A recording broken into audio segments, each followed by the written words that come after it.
Guys, সুন্দরবনের এই জাবদুল নামের ছেলেটা সে একাই এই বনে বাস করে। আর জাবদুলের চলাফেরা করার জন্য এইটা হচ্ছে তার নৌকা। এই নৌকাটা বানাইছে সে হচ্ছে তাল গাছের গুল দিয়ে। সেই নৌকাটা সবসময় ব্যবহার করে। প্রতিদিন সেই নৌকাটা নিয়ে সে খাবারের সন্ধানে বের হয়ে পড়ে। মাঝে মধ্যে এখান দিয়ে ঝিরঝির বৃষ্টি পড়ে। আর জাবদুল খাবারের সন্ধানে সে একটা পাড়ে চলে আসে। আর এখানে অনেকগুলো আম গাছ আছে।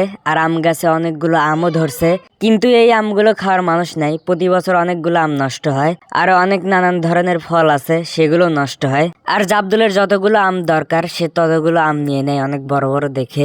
আর জাবদুল সবগুলো আম ঝুড়ির ভিতর রাখে। আর জাবদুল এই টক ঝাল মিষ্টি আমগুলো খেতে অনেক পছন্দ করে। আর জাবদুল অন্য একটা জায়গায় চলে আসে। এখানে একটা ডাব গাছ আছে, আর ডাব গাছে অনেক ডাব ধরে রয়েছে। আর জাবদুল জঙ্গলে থাকে, তো সে গাছে উঠতে অনেক স্পার্ট। সে খুব তাড়াতাড়ি গাছে উঠে কয়েকটা ডাব পেরে নিয়ে চলে আসে। ডাবগুলো পাড়া শেষে সে নিচে এসে ডাবগুলো সংগ্রহ করে।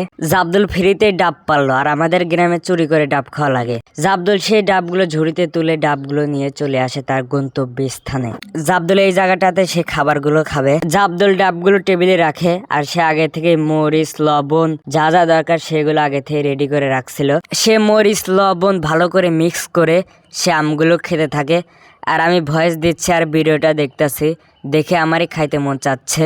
দেখেন তার আম খাওয়ার স্টাইলটাই অন্যরকম। তারপর আম খাওয়া শেষে তার কাছে একটা ধারালো ছুরি ছিল। সেই ছুরিটা দিয়ে সে ভালোভাবে ডাবটা কেটে ফেলে। আর ডাবটা কিন্তু অনেক বড়, আমার এক্স গার্লফ্রেন্ডের মতো। আমার এক্স গার্লফ্রেন্ডেরও অনেক মন বড় ছিল। আর এই ডাবটার ভিতরে কিন্তু অনেক পানি ছিল, প্রায় 1.5 লিটারের মতো।